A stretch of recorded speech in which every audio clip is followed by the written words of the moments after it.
Assalamualaikum warahmatullahi wabarakatuh. Perkenalkan, nama saya Umi Rahmawati dengan NIM 111910117, kelas MA 19A1 Pemasaran, dengan mata kuliah Ekonomi Internasional yang diampu oleh Ibu dosen Dr. Fitri Rizky MPD. Untuk video kali ini, saya akan membahas mengenai politik dumping. Politik dumping. Dumping adalah suatu istilah yang tak asing lagi dalam perdagangan internasional, di mana politik dumping ini merupakan suatu kebijakan yang dilakukan dengan cara menjual barang dalam negeri ke luar negeri dengan harga yang lebih murah dibandingkan di dalam negeri. Pada dasarnya, sistem dagang ini dinilai kurang adil karena dapat merugikan produsen dari negara pengimpor. Tujuan adanya politik dumping yaitu biasanya dilakukan agar harga pembelian di dalam negeri tidak diturunkan, sehingga negara dapat menguasai pasar luar negeri sekaligus dapat menguasai harga kembali. Untuk penjelasan secara detailnya mengenai tujuan adanya politik dumping, yang pertama yaitu dapat menghabiskan stok barang, di mana praktik ini tidak hanya dilakukan untuk mencari keuntungan sebesar mungkin, namun juga dilakukan untuk menghabiskan stok barang di dalam negeri.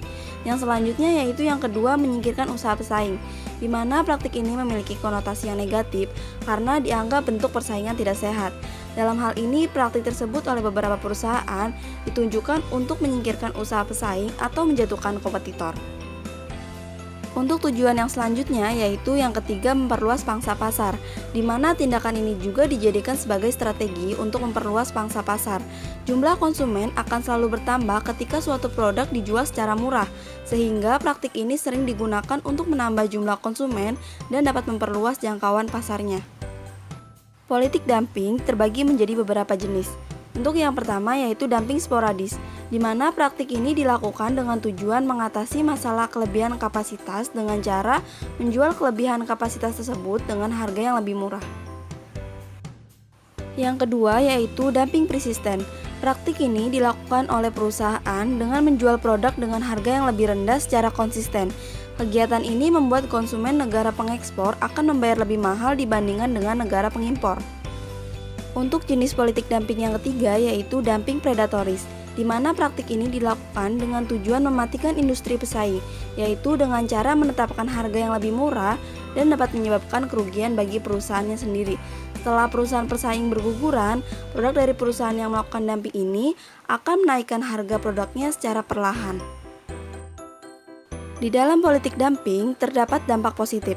Untuk yang pertama yaitu dapat memperluas dan dapat meningkatkan pangsa pasar.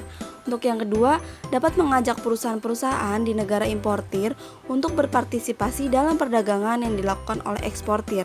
Untuk yang ketiga yaitu dapat memenuhi kebutuhan barang negara importir yang tidak dapat diproduksi di negara sendiri. Selain adanya dampak positif dari politik dumping, di sini juga terdapat dampak negatif. Untuk yang pertama, dapat mematikan industri negara yang ditarget dalam praktik dumping. Untuk yang kedua, negara importir semakin sulit untuk melakukan transisi untuk menjadi negara industri yang disebabkan karena ketergantungan dengan negara lain. Untuk yang ketiga, dapat melemahkan pertumbuhan investasi yang mengakibatkan rendahnya modal perusahaan. Di sini terdapat contoh adanya politik dumping. Untuk yang pertama yaitu penjualan produk motor, mobil, dan alat elektronik oleh Jepang dengan harga yang tinggi di dalam negeri, tetapi sangat murah ketika dijual di luar negeri. Untuk yang kedua yaitu dominasi terigu asal Turki di Indonesia pada tahun 2009, karena harga terigu dari Turki lebih murah daripada terigu di dalam negeri. Sekian penjelasan dari saya, kurang lebihnya mohon maaf. Wassalamualaikum warahmatullahi wabarakatuh. Sampai jumpa kembali.